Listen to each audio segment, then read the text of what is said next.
ನಮಸ್ಕಾರ, ನಾನು ವೆಂಕಟೇಶ್ ಬೆಂಡೆ. ಮಂಗಳೂರು ಸಮಾಚಾರ ವಾಹಿನಿಯ ಎಲ್ಲ ವೀಕ್ಷಕರಿಗೆ ಸ್ವಾಗತ ಸುಸ್ವಾಗತ. ಇವತ್ತು ನಾವು ದ್ವಿತೀಯ PUCಯಲ್ಲಿ ಅತ್ಯುನ್ನತ ಶ್ರೇಣಿಯಲ್ಲಿ ಉತ್ತೀರ್ಣರಾದ ಓರ್ವ ವಿದ್ಯಾರ್ಥಿಯನ್ನು ತಮಗೆ ಪರಿಚಯಿಸಲಿಕ್ಕೆ ಸಂತೋಷಪಡಿಸ್ತಾ ಇದ್ದೇವೆ. ಬೆಳ್ತಂಗಡಿ ತಾಲೂಕಿನ ವಾಣಿ ಆಂಗ್ಲ ಮಾಧ್ಯಮ ಶಾಲೆಯಲ್ಲಿ ಇತ್ತೀಚೆಗೆ ನಡೆದ ದ್ವಿತೀಯ PUC ಪರೀಕ್ಷೆಯಲ್ಲಿ ಅತ್ಯುನ್ನತ ಅಂಕಗಳನ್ನು ಪಡೆದು ಉತ್ತೀರ್ಣರಾಗಿರುವ ಕುಮಾರಿ ಲಕ್ಷ್ಮಿ ಇವರನ್ನು ಈ ಕಾರ್ಯಕ್ರಮಕ್ಕೆ ಸ್ವಾಗತಿಸೋಣ. ಲಕ್ಷ್ಮಿ ಅವರಿಗೆ ಸ್ವಾಗತ. ಲಕ್ಷ್ಮಿ ಅವರೇ, ನೀವು ಯಾವ ಊರಿನವರು, ಎಲ್ಲಿ ಹುಟ್ಟಿದ್ದು, ನಿಮ್ಮ ಬಾಲ್ಯ, ಇದರ ಬಗ್ಗೆ ಸ್ವಲ್ಪ ವಿವರಣೆ ನಮ್ಮ ವೀಕ್ಷಕರಿಗಾಗಿ ನೀಡಬಹುದೇ? ನಾನು ಹುಟ್ಟಿದ್ದು ಬೆಂಗಳೂರಿನ ನನ್ನ ದೊಡ್ಡಮ್ಮನ ಮನೆಯಲ್ಲಿ. ಅಲ್ಲಿ ನಾನು ಸಣ್ಣ ಇರುವಾಗ ಅಲ್ಲಿಯೇ ಇದ್ದೆ. ನೆಕ್ಸ್ಟ್ ನಮ್ಮ ಊರು ಬಂದು ಮೂಡಿಗೆರೆ ತಾಲೂಕಿನ ಕೂವೆ ಗ್ರಾಮ. ಅಲ್ಲಿ ನನ್ನ ಬಾಲ್ಯ ಕಳೆದಿದ್ದು. ಅಲ್ಲಿ ನಾನು, ನನ್ನ ತಂದೆ ಗಜಾನನ ಮರಾಠೆ, ತಾಯಿ ಗೀತಾ, ನಾವು 3 ಜನ, ಒಂದು ಸಣ್ಣ ಕುಟುಂಬ. ನಿಮ್ಮ ಆ ಪರಿಸರದ ಬಗ್ಗೆ ಸ್ವಲ್ಪ ನಮ್ಮ ವೀಕ್ಷಕರಿಗಾಗಿ ಸ್ವಲ್ಪ ವಿವರ ನೀಡಿ. ತುಂಬ ಚಳಿ, ಕೆಸರುಮಯ ಮಳೆಗಾಲ. ನಮ್ಮದು ಮಲೆನಾಡು, ಹಾಗಾಗಿ ಕೇಳುವುದೇ ಬೇಡ. ತುಂಬ ಮಳೆ ಬಂದಾಗ ಕೆಸರು, ಚಳಿ, ಜಿಗಣೆ ತೋಟಗಳಲ್ಲಿ ಅದೆಲ್ಲ ಕಂಡು ಬರುವಂಥದ್ದು. ಮತ್ತು ವಾತಾವರಣ ಎಲ್ಲ ಹೇಗಿರ್ತದೆ, ನೀರೆಲ್ಲ ಹೇಗಿರ್ತದೆ, ನೀರಿನ ಲಭ್ಯತೆ ಕೇಳುವುದೇ ಬೇಡ. ಅಲ್ಲಿ ಒಸರುಗಳು, ಹಳ್ಳ ಅದೆಲ್ಲ ಯಾವಾಗಲೂ ಇರ್ತದೆ. ಬೇಸಿಗೆ ಕಾಲದಲ್ಲಿ ಒಂದು ಚೂರು ಕೂಡ ಆರಿದ್ರೂ ಕೂಡ ಒಸರು ನೀರು ಬರ್ತಾನೆ ಇರ್ತದೆ. ಹಾಗಾಗಿ ನೀವು ರಸ್ತೆಗೆ ಹೋಗ್ಬೇಕಾದ್ರೆ ನಡ್ಕೊಂಡು ಹೋಗಬೇಕು. ಆ ಟೈಮಲ್ಲಿ ಎಲ್ಲ ರಸ್ತೆ ಅಲ್ಲಿ ಯಾವ ಥರ ಇದು? ರಸ್ತೆ ಕೆಸರುಮಯ ಆಗಿರ್ತದೆ. ಮಳೆ ಬಂದ್ರೆ ಸಾಕು, ಕಾದಿಡ್ಲಿಕ್ಕೆ ಕಷ್ಟ. ನೆಕ್ಸ್ಟ್ ರೋಡ್ಗಳು ಇತ್ತೀಚೆಗೆಲ್ಲ ಸ್ವಲ್ಪ ಸರಿ ಮಾಡಿದ್ದಾರೆ. ಮುಂಚೆ ನಾನು ಶಾಲೆಗೆ ಹೋಗ್ತಿದ್ದ ಟೈಮಲ್ಲಿ ಎಲ್ಲ ತುಂಬಾ ಕಷ್ಟ ಆಗ್ತಿತ್ತು. ನೀವು ಅಲ್ಲಿ ಎಲ್ಲಿ ಶಾಲೆಗೆ ಹೋಗಿದ್ದು? ಎಷ್ಟು ದೂರ ಇದೆ ಮನೆಯಿಂದ?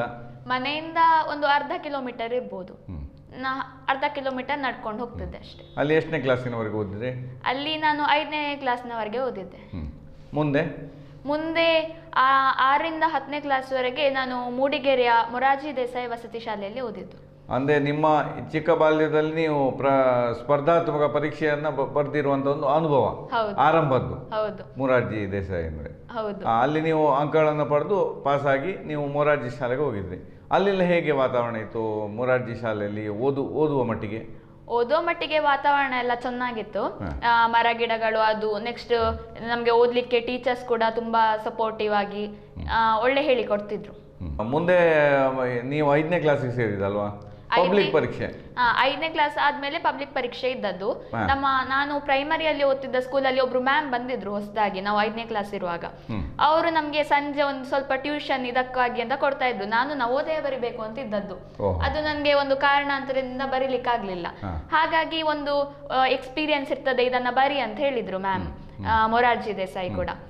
ನನ್ಗೆ ಫಸ್ಟ್ಗೆ ಇಷ್ಟ ಇರಲಿಲ್ಲ, ಅವರೆಲ್ಲ ಒಪ್ಪಿಸಿ ಮತ್ತೆ ಹಾಕಿಸಿದ್ರು. ನವೋದಯ ಮತ್ತೆ ಮೊರಾರ್ಜಿಗೆ ಏನು ವ್ಯತ್ಯಾಸ ಇದೆ? ನವೋದಯ ಒಂಚೂರು ಹೈ ಲೆವೆಲ್ ಇರ್ತದೆ, ಇದಕ್ಕಿಂತ ಚೂರು ಕಷ್ಟ ಇರ್ತದೆ. ಮತ್ತೆ ಅದು ಇದರಿಂದ ಎಂತ CBSE ಬೋರ್ಡ್ ಅಥವಾ ಇದು ಸೆಂಟ್ರಲ್ ಗವರ್ಮೆಂಟ್ ಆ ತರ ನಡೆಸುವಂತದ್ದು. ಹಾಗಾಗಿ ನಮ್ಗೆ ಅದು ಒಂದು ಸ್ಪೆಷಲ್ ಅಂತ ಹೇಳಿ. ಆಮೇಲೆ ನೀವು 7ನೇ ಕ್ಲಾಸ್ನಲ್ಲಿ ಹೇಗೆ ಅಂಕಗಳನ್ನು ಪಡೆದ್ರಿ ಆವಾಗ? 7ನೇ ಕ್ಲಾಸ್ನಲ್ಲಿ ಒಳ್ಳೆ ಅಂಕವೇ ಪಡೆದಿದ್ದೆ, 95, 96 ಆ ಥರನೇ ಪಡೆದಿದ್ದೆ ನಾನು. ನೀವು ಮನೆಯಲ್ಲಿ ಇದ್ದುಕೊಂಡು ಒಮ್ಮೆಲೆ ನೀವು ಒಂದು ವಸತಿ ಶಾಲೆಗೆ ಹೋಗಿ ಅಲ್ಲಿಯೇ ಉಳ್ಕೊಳ್ಳುವಂಥ ವ್ಯವಸ್ಥೆ ಇರೋ, ಮನೆಯವರನ್ನು ಬಿಟ್ಟು ಇರುವುದು ನಿಮಗೆ ಆರಂಭದ ದಿನಗಳು ಯಾವ ಥರ ಇತ್ತು? ನನಗೆ ಅಷ್ಟು ಕಷ್ಟ ಏನಾಗಲಿಲ್ಲ. ಫಸ್ಟ್ ಒಂದು ತಿಂಗಳು ಆ ಥರ ಎಲ್ಲ ಹೋದಾಗ ನಾನು ಕೂಗಿದ್ದೇ ಇಲ್ಲ, ಏನು ಕೂಗ್ಲಿಲ್ಲ ಮಾತ್ರ. ನೆನಪಾಗ್ತಿತ್ತು ಈಗ ಸ್ವಲ್ಪ ದಿನ ಆಗುವಾಗ. ಫಸ್ಟಿಗೆ ಖುಷಿ ಆಯ್ತು, ಮತ್ತೊಂದು 4 ದಿನ ಆಗುವಾಗ ನೆನಪಾಗ್ಲಿಕ್ಕೆಲ್ಲ ಶುರು ಆಯ್ತು. ಮತ್ತೆ ನನಗೆ ಇದೇನು ಹೊಸ್ತಲ್ಲ, ನಾನು ಹೀಗೆ ರಜೆ ಬಂದ್ರೆ 1 ತಿಂಗಳು 1.5 ತಿಂಗಳು ಎಲ್ಲ ನನ್ನ ದೊಡ್ಡಮ್ಮನ ಮನೆಯಲ್ಲಿ ಹಾಗೆ ಇರ್ತಿದ್ದೆ. ಮುಂದೆ SSLC ಯಾವ ಥರ ಮಾಡಿದ್ರಿ? SSLC ನಾನು SSLC ಇದ್ದಾಗ ಕೋವಿಡ್ ಟೈಮ್, ಹಾಗಾಗಿ ನಮ್ಗೆ ಶಾಲೆ ಸ್ಟಾರ್ಟ್ ಆಗಿದ್ದೆ ಸೆಪ್ಟೆಂಬರ್ ಟೈಮ್, ಆವಾಗ ಶುರು ಆಗಿದ್ದು. ಆಮೇಲಿಂದ ಓದ್ಲಿಕ್ಕೆ ಶುರು ಆಗಿದ್ದು. ಆಗ ಮತ್ತೆ ಒಂದು 10% ನಮ್ಮ ಕಡಿತ ಕೂಡ ಮಾಡಿದ್ರು ಟೆಕ್ಸ್ಟ್ ಬುಕ್ ನಲ್ಲಿ. ಹಾಗಾಗಿ ಸ್ವಲ್ಪ ಸುಲಭ ಆಯ್ತು. ಮತ್ತೆ ಅಷ್ಟು ಬೇಗ ನಮ್ಗೆ ಟೀಚರ್ಸ್ ಕೂಡ ನಮ್ಗೆ ಪಾಠ ಮಾಡ್ಲಿಕ್ಕೆಲ್ಲ ಭಾರಿ ಕಷ್ಟಪಟ್ಟಿದ್ರು. ನೀವು ಆವಾಗ SLC ಮಾರ್ಕಲ್ಲಿ ಎಷ್ಟೆಲ್ಲ ಪಡ್ಕೊಂಡಿದ್ರಿ? 583 ಅಂಕ ಪಡೆದಿದ್ದೆ. ಅಂದರೆ ನೀವು ಇಲ್ಲಿಂದ ಅಲ್ಲಿವರೆಗೂ ಉತ್ತಮ ಮಾರ್ಕ್ಗಳನ್ನೇ ಪಡಿತಾ ಇದ್ರಿ. ಇದರ ಹಿಂದಿನ ರಹಸ್ಯವನ್ನು ಸ್ವಲ್ಪ ಹೇಳ್ಬೋದಾ ಮುಂದೆ ಬರುವಂಥ ವಿದ್ಯಾರ್ಥಿಗಳಿಗಾಗಿ? ಈ ಥರ ನೀವು ಹೆಚ್ಚು ಹೆಚ್ಚು ಅಂಕಗಳನ್ನೇ ಯಾವಾಗಲೂ ಗಳಿಸ್ತಾ ಇರಬೇಕಾದ್ರೆ ರಹಸ್ಯ ಅಂತೇನಿಲ್ಲ, ನಮಗೆ ಸುಲಭ ಆಗೋ ಓದಿನ ಸ್ಟೈಲ್ ಯಾವ ಥರ ಇರ್ತದೆ ದೈನಂದಿನ?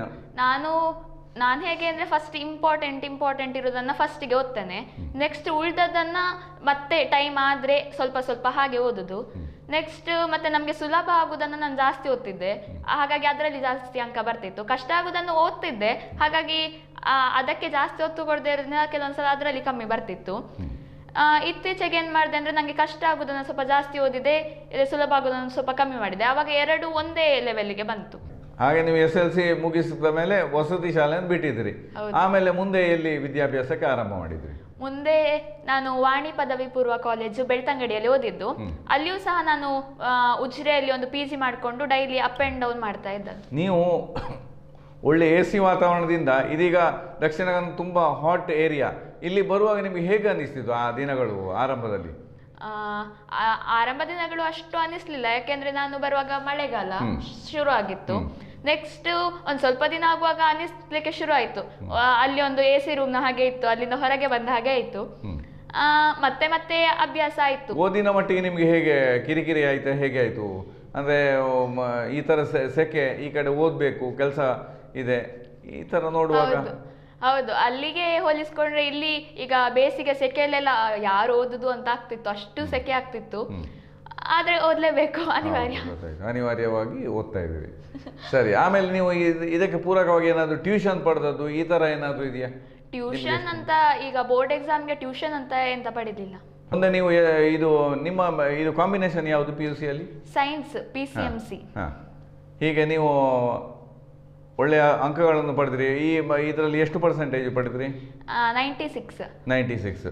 ಯಾವುದ್ರಲ್ಲಿ ನಿಮಗೆ ಅಂಕಗಳು ಕಡಿಮೆ ಆಯಿತು? ನನಗೆ ಕಡಿಮೆ ಆದದ್ದು ಫಿಸಿಕ್ಸ್ನಲ್ಲಿ. ಓಹೋ, ಕಾರಣ ಅದರಲ್ಲಿ ಮಲ್ಟಿಪಲ್ ಚಾಯ್ಸ್ ಕ್ವಶನ್ಸ್ ಎಲ್ಲ ಇರ್ತಿತ್ತು, ನನ್ನದು ಪೂರ ಮಾರ್ಕ್ಸ್ ಹೋದದ್ದು ಅದರಲ್ಲಿಯೇ.